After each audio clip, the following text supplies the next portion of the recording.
بسم اللہ الرحمن الرحیم، السلام علیکم۔ کیا ایران نے امریکہ کو ایسی چوٹ ماری ہے کہ ٹرمپ کو اپنے ہی فیصلوں سے پیچھے ہٹنا پڑا ہے؟ کیا پاکستان اس کھیل کا سب سے اہم مہرہ بن چکا ہے؟ میں ہوں تصدق گیلانی، اور آج آپ کے سامنے وہ حقائق رکھنے جا رہے ہیں جو آپ کو ہلا کے رکھیں۔ ناظرین، ایران کے وزیر خارجہ عباس راغچی کا دورہ پاکستان محض ایک رسمی دورہ نہیں تھا۔ وہ پہلے پاکستان آئے، پھر وہاں سے عمان گئے، اور اس کے بعد پھر پاکستان آئے۔ تو اس کے پیچھے کیا عوامل ہیں وہ آپ کے سامنے رکھتے ہیں۔ آپ یہ ذہن میں رکھیں کہ عمان 1974 سے لے کے اب تک آبنائے ہرمز پہ جو کلیم ہے ایران کا، کیونکہ وہ 20 ناٹیکل مائلز کی بات کرتے ہیں کہ وہاں پہ جو حق بنتا ہے وہ ریلیونٹ ملک کا بنتا ہے، تو اس حوالے سے ایران کا اور عمان کا آبنائے ہرمز پہ ایک دعویٰ ہے، اور وہ ابھی تک یہ کانفلکٹ چل رہا ہے۔ تو پاکستان کے دورے کے بعد جب وزیر خارجہ ایران کے وزیر خارجہ عمان گئے اور اس حوالے سے پھر پاکستان آئے، تو وہاں سے کچھ اور مطالبات یا تجاویز یا میسیجز وہ پاکستان کے ذریعے پریزیڈنٹ ٹرمپ کی انتظامیہ کو اور پریزیڈنٹ ٹرمپ کو بھیجے گئے، اور اس کی پریزیڈنٹ ٹرمپ نے اور ان کی انتظامیہ نے تصدیق بھی کی ہے۔ اب اس حوالے سے ایران کا واضح موقف ہے کہ پہلے آپ آبنائے ہرمز کی بات کریں، اس کو پہلے کھولنے کی بات کریں تاکہ دنیا کے اوپر جو ایک معاشی دباؤ ہے وہ کم ہو، اور پھر دوسرے مرحلے میں کچھ ایسے اقدامات کیے جائیں جس کے بعد ہم نیوکلیر پروگرام اور باقی معاملات کے اوپر بات چیت کر سکیں۔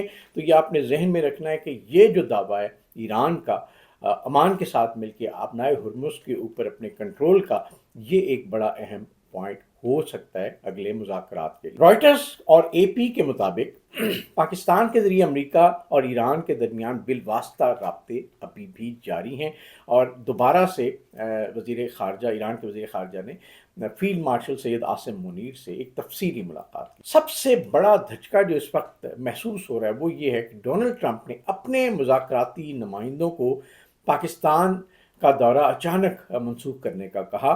اس اقدام کو عالمی تجزیہ کار ڈپلومیٹک ریٹریٹ انڈر پریشر کے نام سے ریفر کرتے ہیں، یعنی امریکہ خود غیر یقینی کا شکار ہے۔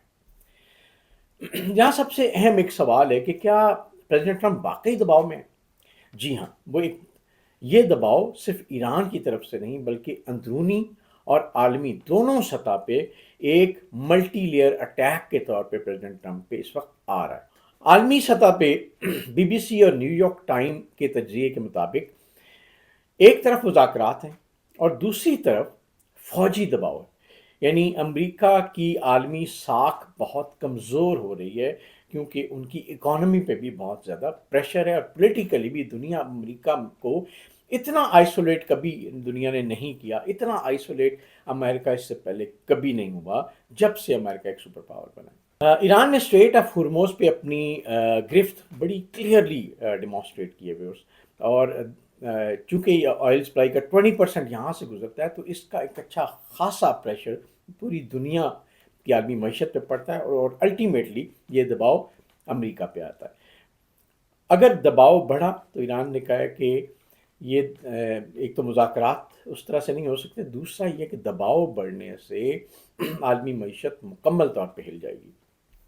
اب اس کا نتیجہ کیا ہوگا؟ دیکھیں، پریزیڈنٹ ٹرمپ کے پچھلے دنوں، یہ آج بلکہ آپ نے دیکھی ہوں گی وہ فوٹیجز، کل کے دن ان کے اوپر ایک اٹیک بتایا گیا کہ وائٹ ہاؤس کے اندر ان کے اوپر اٹیک ہونے والا تھا۔ اب یہ حیرت کی بات ہے کہ وائٹ ہاؤس کی سیکیورٹی اگر اتنی ویک ہے کہ وہاں کوئی اسلحہ بردار شخص اس ایریا میں آ سکتا ہے، تو یہ ایک بہت بڑے سوالیہ نشان اس معاملے میں اٹھتے ہیں، اور لوگ اس کو ایک سٹنٹ بھی کہتے ہیں فیم کو ری گین کرنے کے لیے۔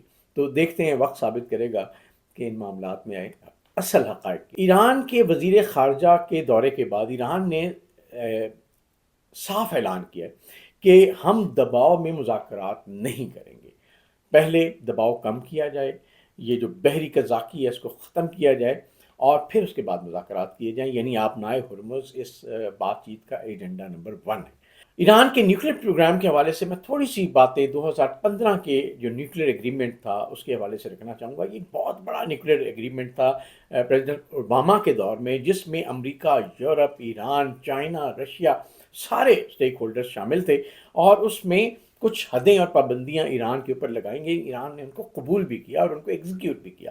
ان میں سب سے اہم بات یہ تھی کہ ایران کو 3.67% یورینیم کو انرچ کرنے کا اختیار دیا گیا. اس سے اوپر وہ انہیں کہا گیا کہ یہ اس سے اوپر نہیں کریں گے، اور ان کا جو یورینیم کا ذخیرہ ہے وہ 300 کلو گرام یا 300 کلو گرام سے اوپر نہیں جائے گا.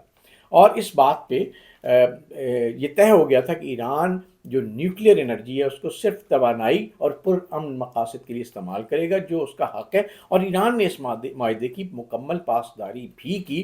IAEA نے اس کو مکمل طور پہ آبزرو بھی کیا. بڑی اسٹرانگ آبزرویشنس تھیں، بڑی اسٹرانگ مانیٹرنگ تھی IAEA کی، اور انہوں نے ان معاملات کو بتایا کہ ایران اپنی باتوں پہ قائم ہے اور معاہدے پہ عمل کر رہا ہے. لیکن 2018 میں پریزیڈنٹ ٹرمپ نے آتے ساتھ ہی معاہدے کو ختم کر دیا. اور ایران کا جواب کہ اور ایران نے اس کے جب معاہدہ ختم ہوا تو ایران اس معاملے میں بہت اپسیٹ ہوا. دنیا کی باقی طاقتیں بھی اس میں گارنٹر تھیں، لیکن پریزیڈنٹ ٹرمپ نے یونیلیٹرلی اس معاہدے کو ختم کرنے کا اعلان کیا. تو ایران نے اس کے جواب میں یورینیم کو 4.5% تک پہلے انریچمنٹ شروع کی، پھر اس کو 20% پہ لے گئے، اور اس کے بعد رپورٹڈلی 60% تک یورینیم کو انرچ کیا. اور الجزیرہ اور آرمز کنٹرول کی رپورٹس کے مطابق 60% کے قریب جب یورینیم انرچ ہو جاتی ہے تو ہتھیار کے قریب، یعنی آپ اس سے ہتھیار نیوکلیر ویپنز بنا سکتے ہیں. اور چونکا دینے والی حقیقت یہ تھی کہ IAEA نے کچھ معاملات میں ریسنٹلی، یعنی کچھ عرصہ پہلے تک، ایران کی جو افزودگی ہے یورینیم کو، اس کو 83% تک ریکارڈ کیا. اب اس کا مطلب یہ ہے کہ ایران اس وقت نیوکلیر تھریش ہولڈ اسٹیٹ بن چکا تھا. اور اس میں آپ ذہن میں رکھیے گا کہ ایران اچھے بچوں کی طرح 2015 کے معاہدے پہ چل رہا تھا انٹل انلیس پریزیڈنٹ ٹرمپ نے اس معاہدے کو معطل کر دیا یا اس کو ختم کر دیا. ایک سینئر مغربی تجزیہ کار کے مطابق ایران اب چند ہفتوں کی دوری پر تھا، مہینوں کی نہیں. ایران کیوں نہیں جھکا؟ ایران اس لیے نہیں جھکا ویورز کہ ایران کے پاس اصل طاقت، جو میں اپنے ویلاگس میں بہت شروع میں بتا چکا ہوں جب یہ اٹیک نہیں بھی ہوا تھا، وہ ہے آبنائے ہرمز پہ ایران کا مکمل کنٹرول. اور اس کو ایران نے ثابت کیا، اور امریکہ ایٹم بم سے زیادہ جو طاقت ایران کو ملی ہے وہ آبنائے ہرمز پہ اس کے کنٹرول کی ہے، جس کو کوئی بھی ابھی چیلنج نہیں کر پایا. دوسرا جو بڑا ایران کے پاس پاور ہے وہ ہے جدید میزائل سسٹم. اور ابھی ریسنٹلی رشیا کی رپورٹ کے مطابق ایران کی جو میزائل فیسلٹیز ہیں وہ انڈر گراؤنڈ ہیں، ان تک پہنچنا نہایت مشکل کام ہے. اس کے بعد ریجنل جو الائنسز ہیں ایران نے وہ امپروو کیے ہیں. آپ دیکھیں تو پاکستان کے ساتھ، چائنا کے ساتھ، رشیا کے ساتھ، عمان کے ساتھ، باقی ملکوں کے ساتھ چائنا اپنی ڈپلومیسی سے اپنے ریلیشنز کو امپروو کر رہے ہیں. بلکہ ریسنٹلی پاکستان کی مدد سے سعودیہ کے ساتھ بھی وہ ریلیشن شپ بہتر ہوئے ہیں. آپ یہ ذہن میں رکھیں کہ پاکستان وہ واحد ملک ہے جس نے چائنا کو انٹرنیشنل کمیونٹی میں ایک دفعہ پھر اندر شامل کیا، اور آج چائنا اس کا بڑا اہم ملک رکن ہے. اسی طرح پاکستان کے اندر اللہ نے یہ صلاحیت دی ہے کہ وہ ایران کو بھی اس میں چیلنج کر سکتا ہے، اور یہ پاکستان کی خارجہ پالیسی کا ایک بہت ہی اہم نقطہ ثابت ہو رہا ہے. پاکستان اس وقت اگین ایک خاموش سازش یا سائلنٹ میڈیٹر کے طور پہ بھی اس کام کر رہا ہے. اور AP نیوز کے مطابق پاکستان نے مذاکرات کو ابھی تک زندہ رکھا ہوا ہے، جو کہ ہر وقت کسی نہ کسی ٹرموائل اور ڈسٹریکشن کا شکار ہوتے رہتے ہیں. اگر یہ مذاکرات کامیاب ہو گئے تو پاکستان عالمی سطح پہ ایک بڑے گیم چینجر کی حیثیت سے سامنے آ سکتا ہے. آگے معاملات کس طرح سے ہوں گے، کس طرح سے جا کے یہ معاملات کسی ایسے نتیجے پہ پہنچیں گے کہ آبنائے ہرمز بھی کھلے، دنیا کی معیشت بھی کسی حد تک بحال ہو، اور اس کے ساتھ ساتھ ایسے مذاکرات بھی ہوں جو کہ ایران کو دوبارہ سے ایٹمی معاہدے کی طرف لے کے آئیں.